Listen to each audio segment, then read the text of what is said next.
in the Local Development and International Cooperation Doctoral Program at INGENIO, a joint research center of the Spanish National Research Council, CSIC, and the Universitat Politécnica de Valencia, UPV, in Valencia, Spain.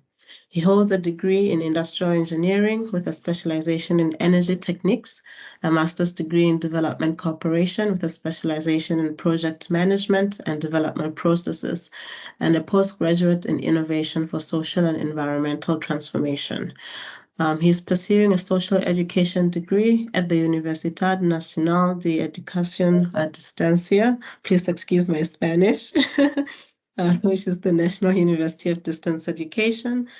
So Carlos has visited the SARChI Chair in Higher Education and Human Development Research Program at the UFS and the Universidad de Ibagué in Colombia as a researcher. He has presented his research at conferences about capabilities, development, educational innovation, and learning spaces, and he has participated in research projects on education for development, innovation systems, and sustainability transitions. He has worked as a tutor and private teacher and is currently a collaborating teacher in the UPV, collaborating on educational innovation projects. His interests embrace adult education, human development, transformative learning, and sustainability transitions. And just briefly, our discussant, Dr. Andrew Nkhoma, is a lecturer at St. John the Baptist University and African Bible Colleges in Malawi, and his research interests include post-school opportunities for vulnerable youths and the capability approach. So I will hand over to you, Carlos. Okay, thank you so much, Aluwani. Okay, I'm going to share my screen.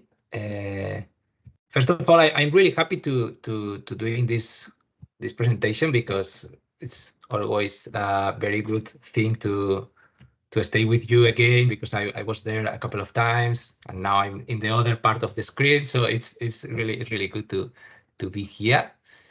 Okay, let me. Okay, I think now you can see my screen if I'm okay. Perfect. Okay. Let me this thing. Okay. Okay. First of all, okay, I want to say about why I'm here, why I'm doing this thing, and why I'm how I come here today. I'm a doctoral researcher. The topic of today is about my thesis. This is a dissertation that I'm doing. I'm trying to finish in July. So your comments will be very helpful for me. And okay. That was my background. I wanted to start with and explain why I'm here and why I'm doing this research, because I think it's very important. And okay, I study very different things, so I really like to study very different things. And my point to start this research, it was okay. How did I learn that things? How do people learn, and how does learning affect our lives? I mean, because in my case, I thought that it was very important for me the learning processes I live. So my point in this research is how the learning affects our lives individually and for the society. That's the main idea of the research. My position doing this research about learning processes and education, it's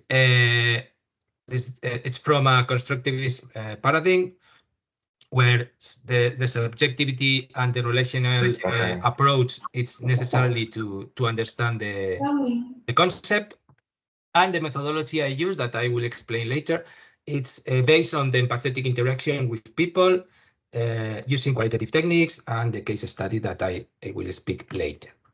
So the presentation is going to have the common parts of a typical presentation about a thesis or a research. And this is the main idea of the research. It's about learning processes in adults based on experiential learning and in informal spaces. And I'm looking for the kind of transformation through transformative learning, or what I understand it is a transformative learning process, and focusing on the dimensions of the individual and for society. And that's how the capability approach come to my research, to try to connect the ideas of the space of higher education and the learning processes and the transformation of people and society through human development paradigm. So this scheme is going to come with us during this presentation. The topic, as I said, is the adult learning processes that transforms individuals and society. The issue I detect in the topic is that there are learning spaces that are not being considered, even if they are there. Sometimes we are more focused in their instrumental value and not about the intrinsic value of the learning. And the object of the study is experiences that students have during their time in the university. So I have 3 case studies. One is the Student Representative Council in the UFS. Other one is in a university in Colombia. Another one is in my own university in Valencia. And I will explain all of them later. So what is the beginning of this research, or the intention of this research? The context of globalization of higher education is something that, for me, it was very, very critical. When we start to see the education as a business, the ends of the education start to move from other ideas to do something that is focused on the labor market, where the teaching activity is something that the teachers has to repeat through the curriculum. I mean, the curriculum is marking the activity of the teaching, and because of that, the idea of what is learning.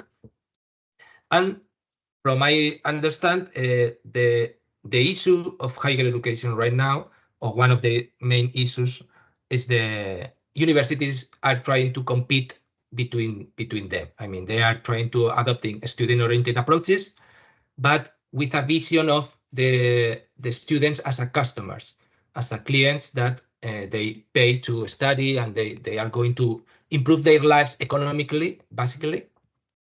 So after that, when I start to see about what is human development paradigm saying to us about what is a real life to live as a multidimensional and pluralistic paradigm, beyond the economic dimension, that's for me is the thing.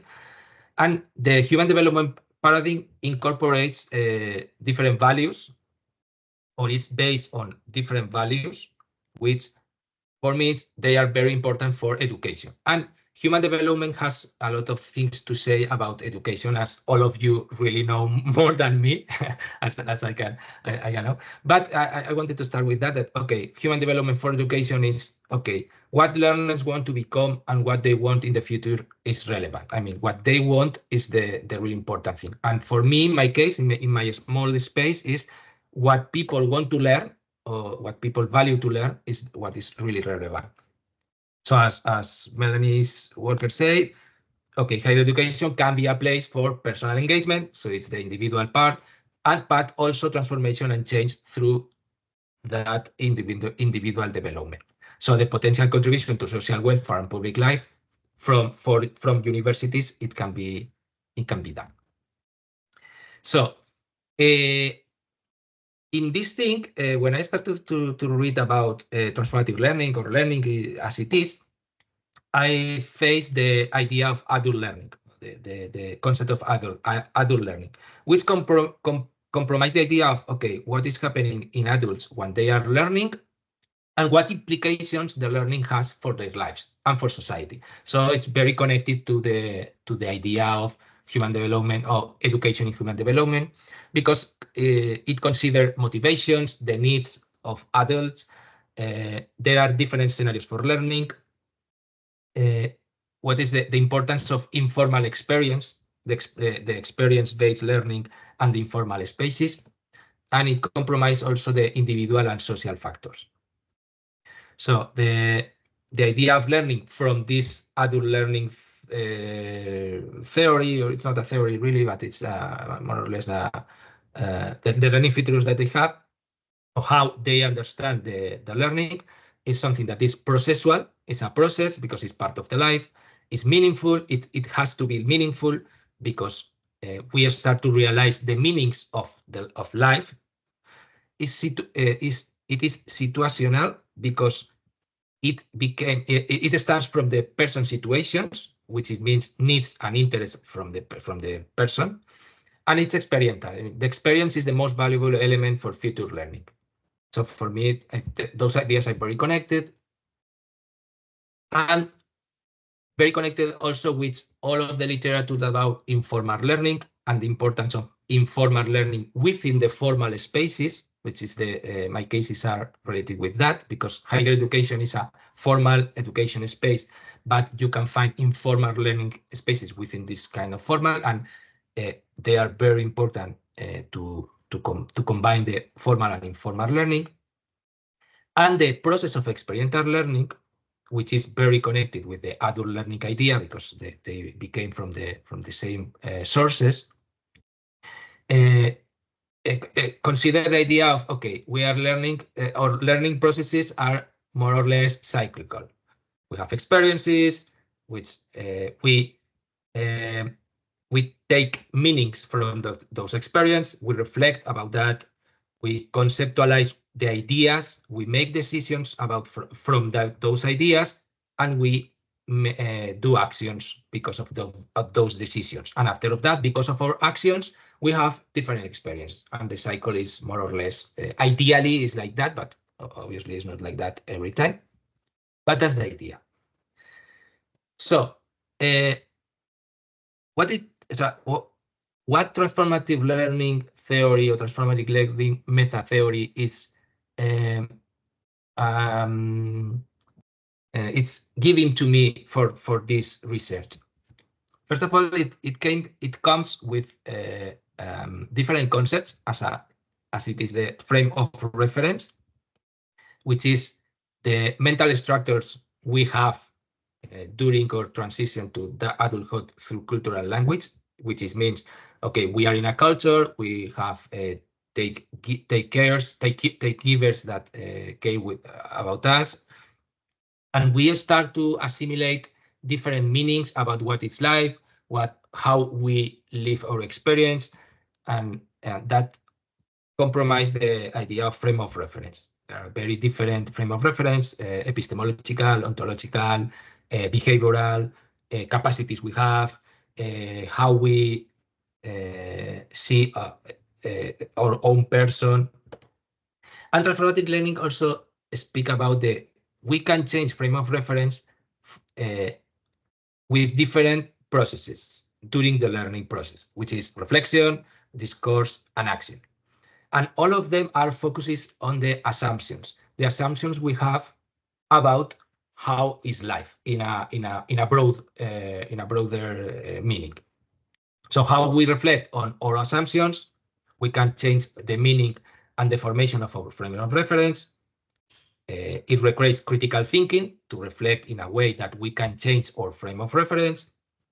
The discourse means the dialogue with others. I mean, we can reflect individually, but we need to speak with others and to gain a better judgment of our own assumptions. And after of that, when we can have that discourse, we can implement the new assumptions. I mean, even if we change our assumptions, we need a proof, an action that confirm that new assumptions make sense in the world or in the life or what it is. So what is it, the transformative learning? Transformative learning process is when we review and change our personal frames of reference through any of these mechanisms, reflections, dialogue, and actions. We have prior learning. I mean, we have some background, related experience, predisposition, expectations to have these changes, and disorienting dilemmas and situations that happen when the meaning or own meanings does not fit with the frame of reference. So they can be internal, some existential conflicts, moral decisions, traumas, contextual, when the environment or social relations help us to change our frame of reference, or epistemological, when it's some new concepts, new methodologicals, new culture, new critics that we receive, start to think about that. So what is the implication of transformative learning for other learning? We can have self-directed learning, which is elaborating and acting on the assumptions and premises that underpin meaning and decisions. So it means we can change the meanings and decisions. And also the conditions for dialogue. I mean, the conditions to make a better judgment about our assumptions. Transformative learning helps us to understand this process better. Okay. All of the before, it's about learning and how capability approach come into my framework. Okay, as I said before, capability approach and education are very connected from different authors, because it helps us to understand learning as a process of agency. It connects the learning as an agency process because of the action process. Broaden the meaning of valuable learning for individuals and society. Again, the meaning of the learning is connected also with the capabilities, with the meaning of what we consider important. The role of the context in learning, which is connected with the social factors. I mean, the context is very important. And it can help us to incorporate the normative framework, which means, okay, we can evaluate learning policies and outcomes. I mean, for me, capability approach can help me to put learning farther than education field. So the main concepts of capabilities is so for me, from capability approach is the capabilities as it is, the learning and how capability approach understand learning process, and the concept of aspirations that I consider very important because it talks about hopes, desires, dreams, and the aspirations form our set of individual and collective capabilities, and that's how learning come to connect with the aspirations through the capability to aspire. Because if transformative learning is changing the frame of reference, those frame of reference content the aspirations of people. I mean, that's more or less the connection. So the capability to aspire, as for example, Apadura understand, or it's how groups and individuals manage to imagine and share their future. So it has the individual and collective approach. It's talking about how we see the future, how we see ourselves the future, and that new view, that new frame of reference can inspire other groups or institutions to change the conditions of the environment, especially if they are unjust. Hobson also talked about how people imagine the future and connects the new view about the future and the possibilities to perform a new agency. I mean, agency is the way to generate alternative futures, and futures is the way to try to perform new agency. So it's something like that cycle. So aspiration allows us to understand what capabilities may become value. So also the improve the capability to aspire led us to understand that we maybe realize that we value more capabilities than we thought before. And for education, it can be helpfully to understand education, not just in terms of employability, but rather in terms of expansion of capability of aspire, the capability to aspire, as a way to understand what the students really value and all of us. So all of the before is to speak about the theoretical framework. This is my theoretical framework. I don't know if it's very complex. Maybe it has a lot of things. Maybe you can help me with that to compromise things better. So, but the idea is like that. Okay, my first question is going about the learning and transformation. My question 2 in the research is transformations and capability to aspire. And question 3 is, okay, how human development through capability to aspire can help to higher education. And my research questions are those one. How informal experience enhance or limit transformative learning processes, how the transformative learning processes in higher education students contribute to the capability to aspire in those students, And if all of this is happening, the discussion is, okay, how higher education can contribute to human development if within the higher education we have transformative learning processes that they are changing the capability to aspire of the students through informal experiences. So all of that is the main idea. So what is my methodology? As I said before, my methodology is based on empathetic interactions with the students, deductive and inductive, which means, okay, I came from the theory, but I have data that change the things, and using qualitative techniques. I have three case studies. The idea is not compare the cases, because they are different contexts, they came from different contexts. So the idea is to understand the learning process, trying to find the main ideas and not the comparison, because I think I don't have enough information to compare, because it's not like that. And the case is that I don't have time enough to explain all of the cases. I think in the abstract I sent is more explained, more or less. But the first half is the Student Representative Council, which I think you know is the student representative structure in the University of the Free State. Other one is a compulsory semester at the Universidad Ibagué in Colombia, where students move to live for 5 or 6 months in a municipality in the Tolima region, and they work in a local organization doing a multidisciplinary project. And the last one is my own master I did in Valencia, and I analyzed 2 pedagogical strategies in the master.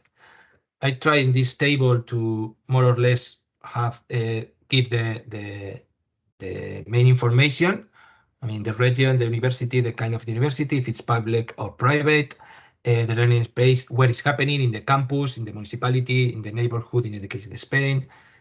What kind of experience is? In the case of the South Africa, it's a political experience. In Colombia, it's a regional experience. I mean, the topic is the region. And in Spain, is something related with professional, because it's the master of development, and they are trying to learn about how to be a professional. For me, it's important if there are pedagogical intention or not. So it's different in the 3 cases. And if the activity is voluntary or compulsory, which means the intention of the learners, if they are present or not. So what are my main findings and the discussion about that? Okay, in the case of the Student Representative Council, I found a very important disorienting dilemma in the case, that it's based in the transformative learning process is based in the student-activist balance. I mean, the activists, to be an activist and to be a representative student. So that combination is the base of all of the learnings they start to have, and how their meanings change and how their decisions they took, what they are based on changes in ideology or reaffirmation of ideologies, about policy, the system, how it's working the system, the skills they must have in the political space. They improve in leadership and engagement with their other students. They start to realize the deep social issues and how important are in the campus, about diversity, the reality of the campus, and they change also personal things about what it means sacrifice for others, how they gain self-confidence to speak with other people, and they gain empathy and sensitivity. How the process of transformative learning happens, reflections process happens. In the case of the Student Representative Council, they don't have time to reflect because it happens very quickly. So they can't reflect about that. They just act and have.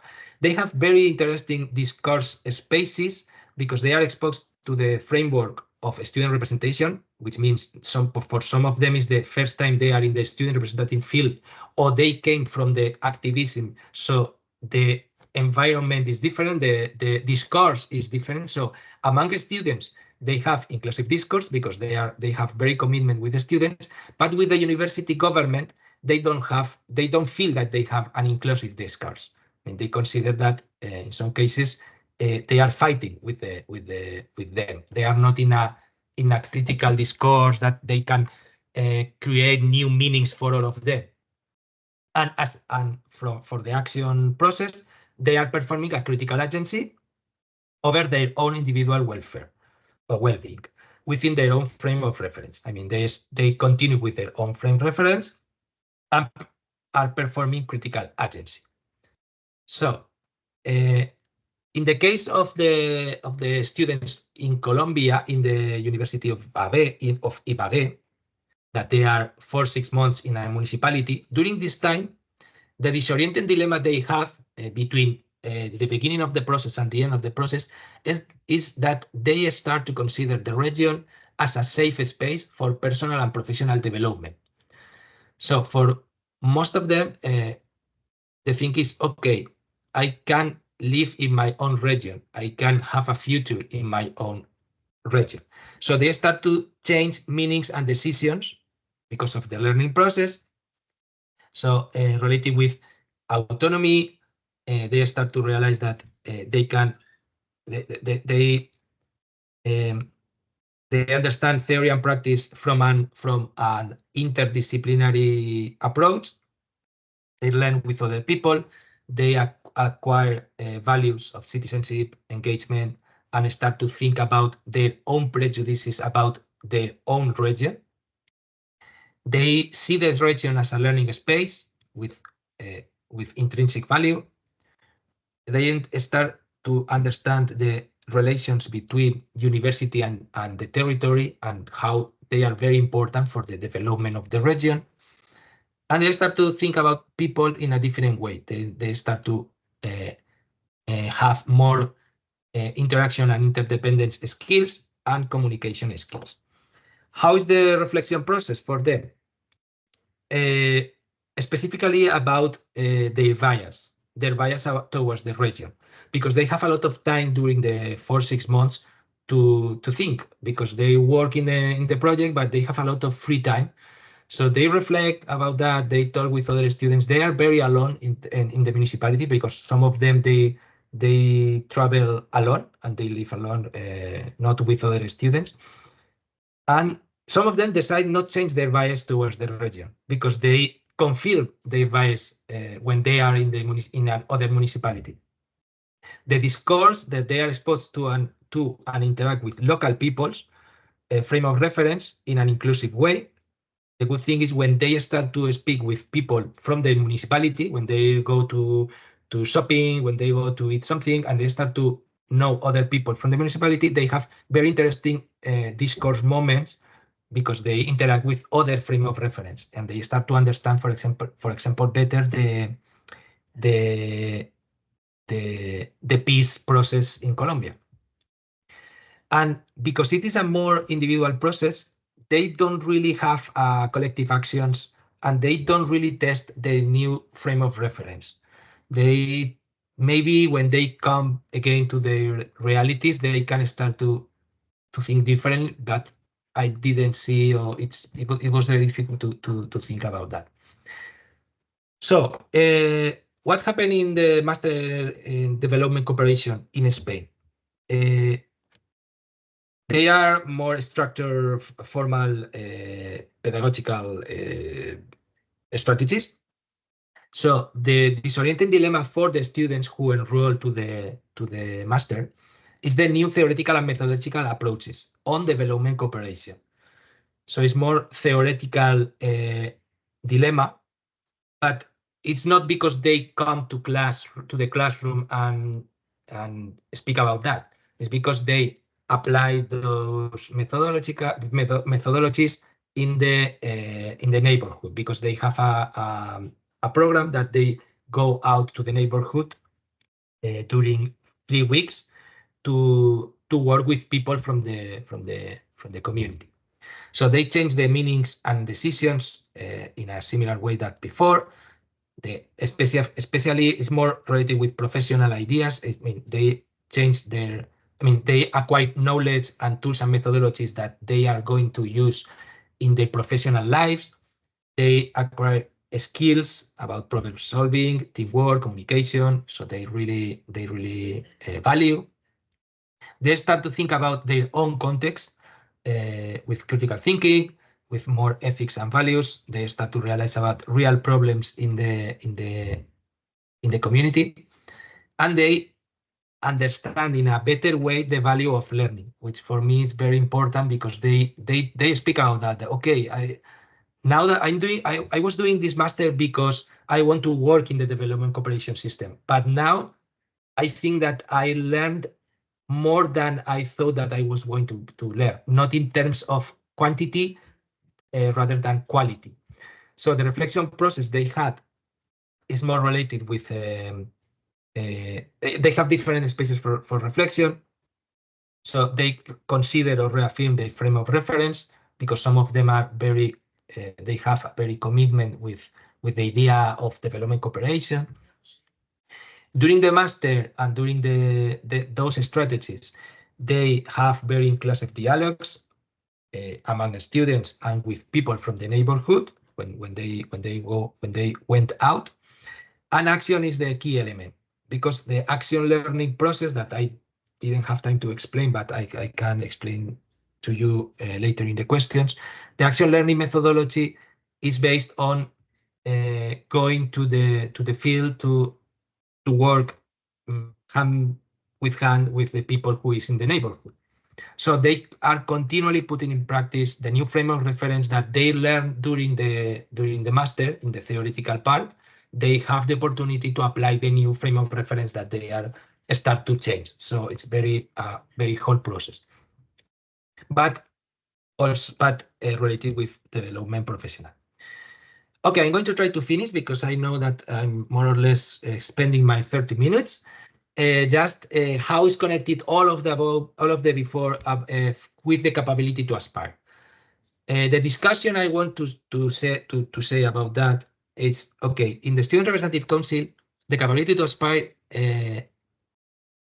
changed in a thing. It changed because they have a different way to perform politics. The capability, the aspiration about how to do politics, it changed because they understand that they can do it within and outside the system. It's more critical and commit with the students. It's more empathetic with the people, and it's about real issues.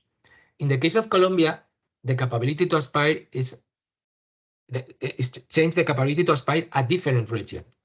They can, as I said before, they can start to think about how to aspire a different region, a region that is secure, is valuable. They have a future as a professional, and personally.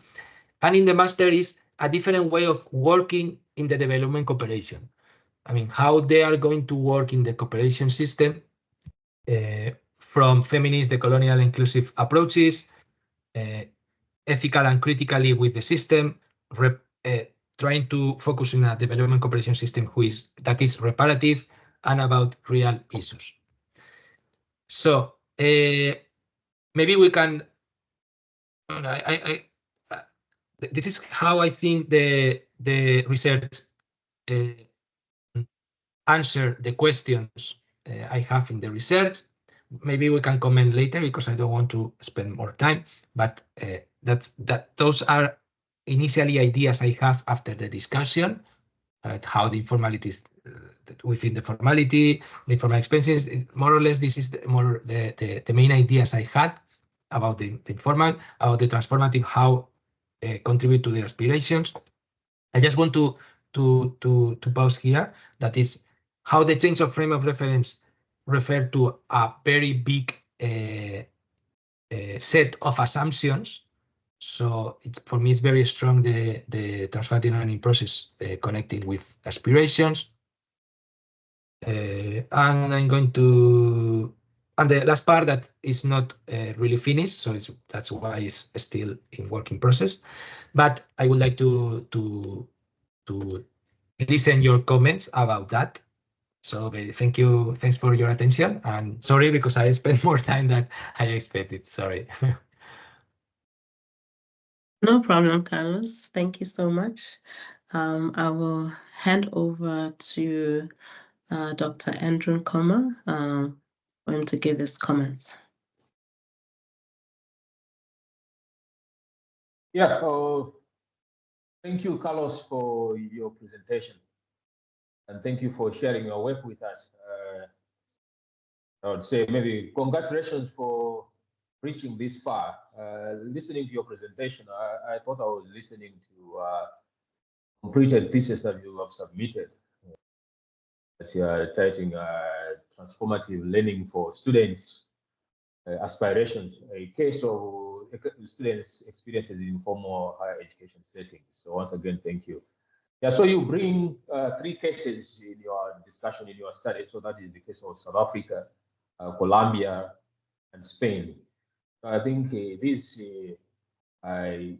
cases bring in diverse geographies with the students potentially facing unique experiences in these 3 cases. But you see, it's kind of amazing or astounding how the 3 cases reveal instinctively distinguishable results of how informal experiences contribute to changing aspirations. So you see similarities in different cases, although they are set in different geographies, but the findings seem to speak to each other. And that pictures the idea of globalization that you are discussing, that education is global. So I think the method that you take, the methodology, interpretive paradigm, the constructive approach that you employed in the study, it helps you to bring out very rich data from the participants that you engage the study. So as the study reviews their rich lived experiences reviewed in your findings that you have just discussed. You also frame the study focusing on learning as an experiential learning process, bring in the aspect of transformative learning, and then you intersect it with this conceptualization or theorization with the learning with the capability approach to review what kinds of lives these students value and they aspire towards to. I think that's a commendable.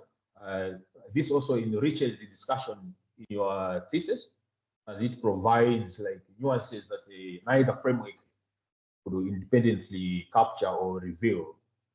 And I think it's also suited to the discussion of adult learning as you are talking about real experiences.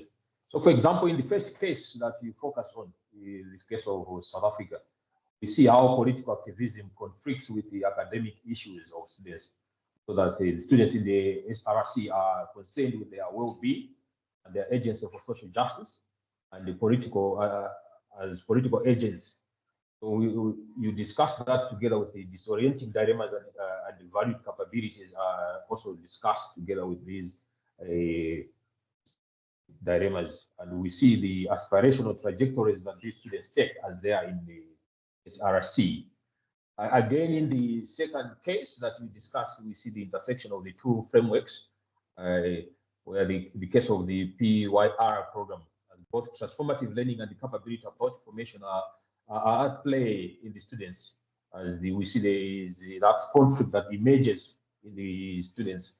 So that conflict is evident as the students are thinking of moving to conflicting area. But nonetheless, we see the students through their experiences in these areas that they move to, they develop the capability to aspire along other capabilities. So this just demonstrates how capabilities can develop in informal spaces that are initially deemed to be maybe problematic or less favorable. So we also see the same in the third case that you discussed. So while your study focuses on informal learning spaces, I think in institutions of higher learning, I think it does portray higher education institutions as advanced learning or advanced aspirational spaces. So they provide an advanced space where aspirations can form. So as advanced learning spaces, the institutions of higher learning are transformative, and they enable students to acquire competencies and they develop capability to aspire.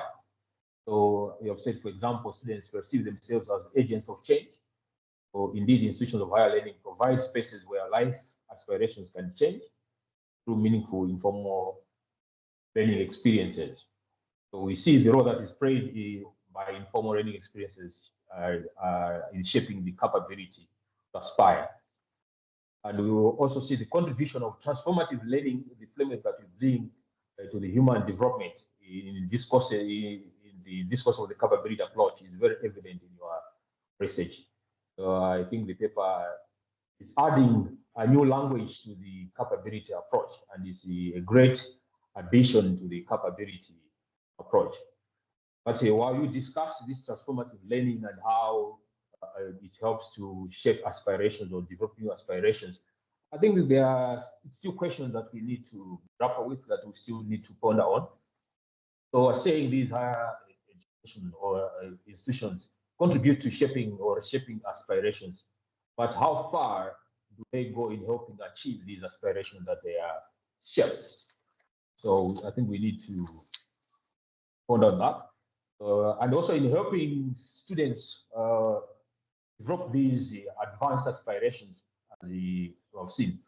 So can we not argue that these higher learning institutions are contributing to develop a burden, or they are putting a burden on the students by bringing in advanced aspirations, which we don't know whether they are going to be achieved or not?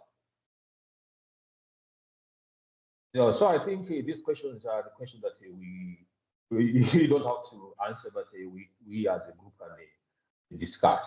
So once again, I think thank you and wishing you all the best the rest of the journey.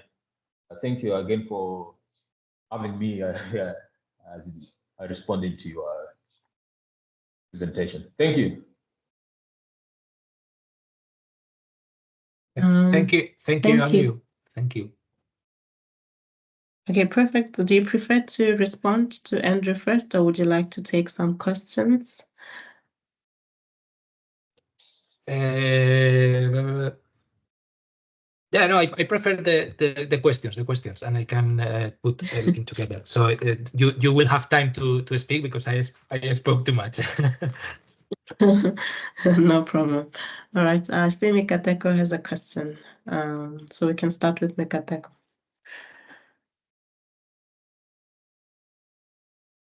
For you to elaborate a bit on what you describe as empathetic interaction as part of your methodology, or how you've gone about collecting data. And what I'm interested in is how your empathetic interaction was influenced at all by context, considering the different places that you were in. And then the second question is if you could say a bit more about situating emotions in the process of reasoning and learning. This is something I've been trying to figure out myself. As we know, we tend to think of emotions as something that doesn't necessarily belong in processes that are primarily intellectual, that have to do with reasoning, and processes that are considered to be scientific and so on. And I was quite interested in what you talked about, the reason emotion aspect, which then links to, again, how you're really thinking about situating the informal within the formal.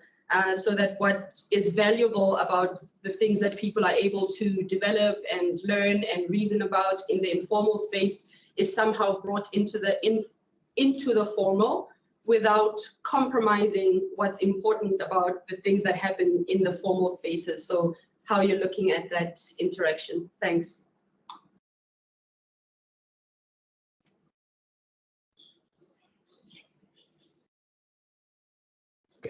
Daisy. Yeah. Thanks, Carlos. I think I have quite a number of questions, but the first one is maybe getting insights on the composition of the SCR members that participated in your study. Were they already in academic programs that were politically affiliated or not, and how did that shape their participation or their transformation? Then the other thing is in regards to them saying they were transformed, was there any yardstick bearing in mind the fact that self-reported data in terms of transformation is very subjective. So was there any yardstick or were there any indicators that these participants used for them to actually realize they had been transformed? And then my last question is probably related to Prof. Mika's.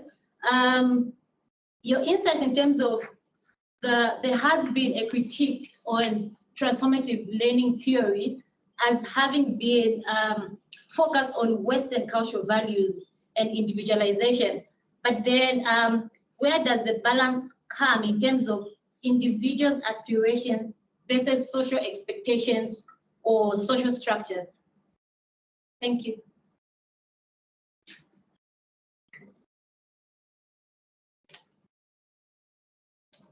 Thank you, Daisy. I think I have enough questions to answer. Yeah, thank you so much for the questions. I really like, and I feel like I'm there speaking about that things because sometimes here we don't have that kind of feedback, and I really like to have it right now. So I'm going to try to do it in order. Okay, first, thank you, Andrew, for your how you you talk about the thing, because I think it's you explain it better than me, that the points. So yeah, in the thing about the and I think it's related with all of you as saying the context is the key all of this. I mean, I know that the context, the culture is the key point of all of this, because in the capability approach we talk about how culture affects to our own values, and in transformative learning also they talk about the formation of values, and the assumptions about what values we have are related with our childhood and when we are a child, and it's related with culture. So that's because I'm trying to be very not saying that I understand the context very well, because I know that as a researcher I can't understand the context very well. So I know my limits, or the limits of my research, because of the importance of the context in this study. But also the transformative learning theory, for me, in talking more about what Andrew said about how the institutions can help about that, about changing or achieving the aspirations that the students have. For me, transformative learning is a way to expand the ways that we understand the aspirations of people, or in this case, of students, which means, okay, the transformative learning say, okay, the frame of reference are very broad, and we don't need to categorize the frame of references. I mean, because it's like the aspiration. I mean, we don't need to a list of aspirations. Okay, people have this kind of aspirations, or people have this kind of frame of reference, because in each context it's going to be different. So for me, the idea to do 3 different cases is not compare it. It's just to say, if you analyze this thing in different contexts, you can have very different things, because people realize that what it is important is very different, even if they are higher education students. So for me, it's a way to say, okay, we can't homogenize the higher education institutions, like, okay, all of the institutions, the higher education system as something international.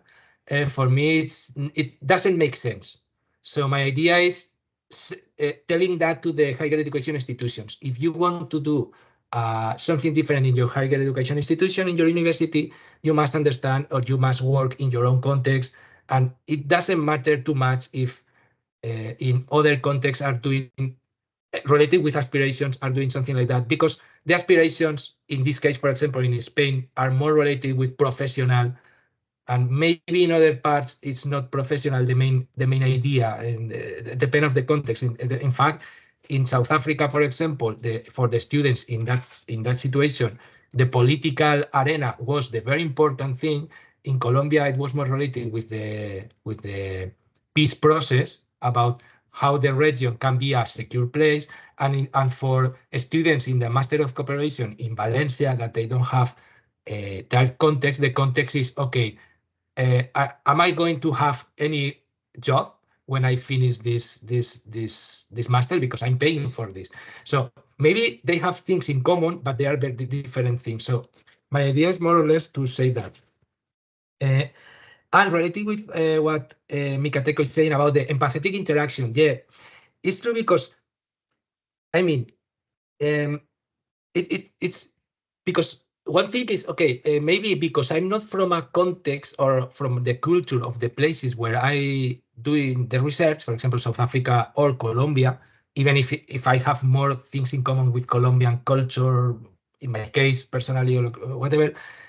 But when I did the research of the Master of Cooperation, that I suppose that, okay, this is my own context. I'm going to understand better the aspiration or the things.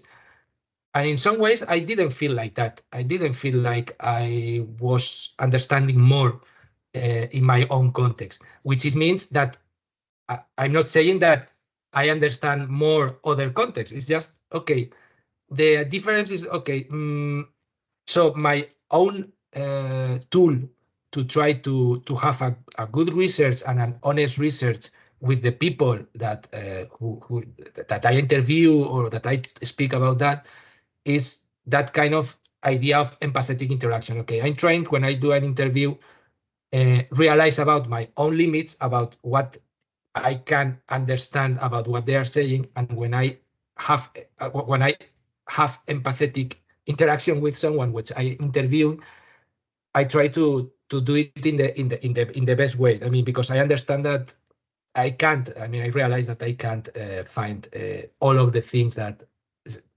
I mean, it's like that.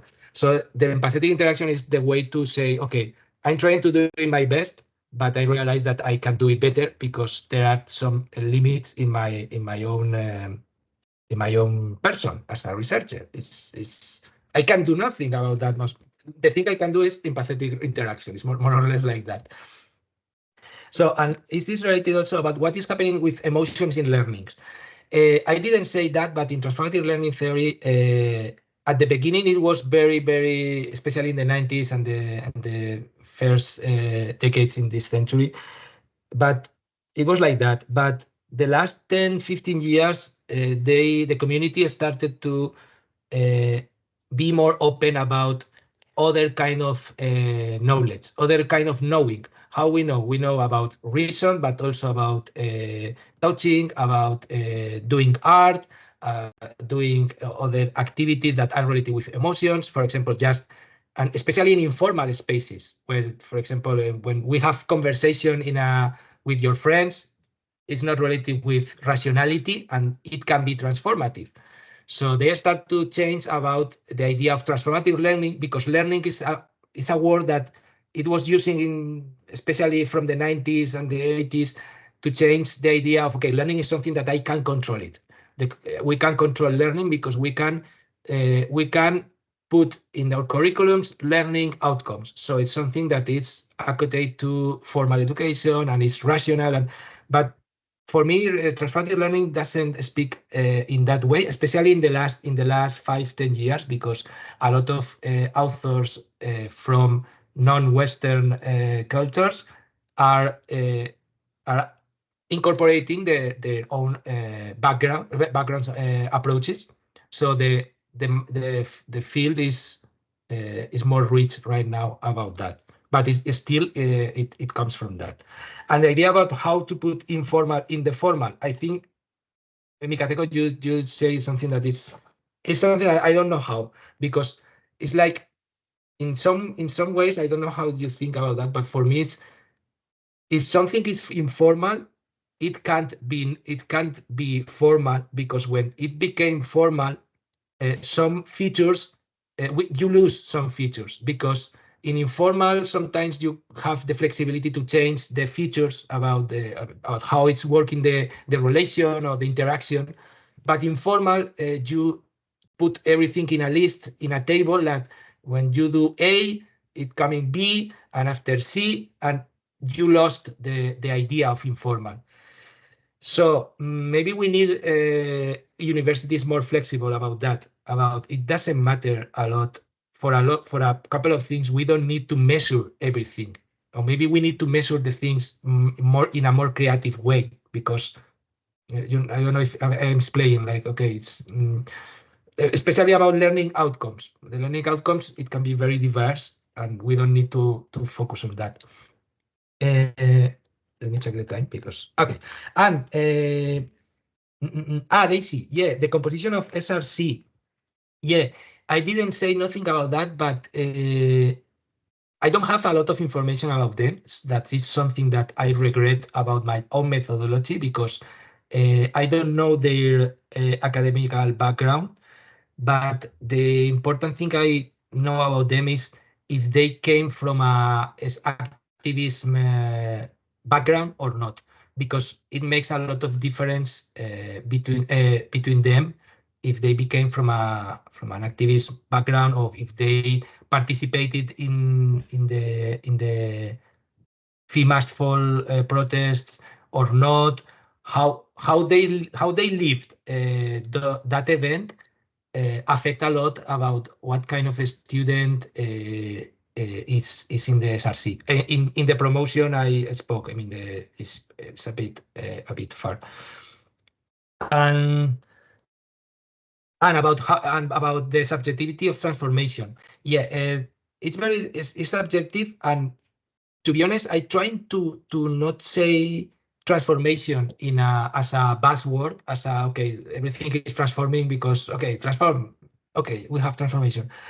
And that's why I'm very interested about okay, is transformative if they change, even if they consciously or unconsciously, they start to change about their frame of reference as a broad thing about okay, epistemologically, ontologically. So maybe they and it's very a good question, because it's something that maybe it's good to analyze after of this research, that it's okay, they realize about they are transforming, or they are just doing things because they are evolving in life and they are changing their attitudes, so it's a very good question. But in some cases they don't realize, especially in the Colombia case, is not something that is very strong in them. But in the South African case, they speak openly about this changed my life. I mean, this changed my life because in terms of learning, in terms of now I'm thinking in this way, and before I was thinking in other way. And they, in the interviews, they say that very, very specifically. And for example, in Colombia, it's more subtle. It's more, yeah, I think now I can consider the idea, but I don't know because I'm not sure if it's going to work. So they are more, the transformation is more subtle. So maybe transformation is not something that is happening as a step, and it's a process. And maybe you can't have the transformation start here and finish here. And it's more like, okay, we are transforming. So maybe it's more like that. And I think I talk about the Western perspective of transformative learning, that it is true. And also it's something that it's, and I said before, as a researcher, it's like, I can't, I mean, I'm trying to do my best to not applying my Western perspective in all of the things I do. But I know my limits. It's like, okay, I can do that, but I know that I can't do that in all of my activities, because it's also my own culture. I can't do nothing about that, or I can understand broadly the other ideas. So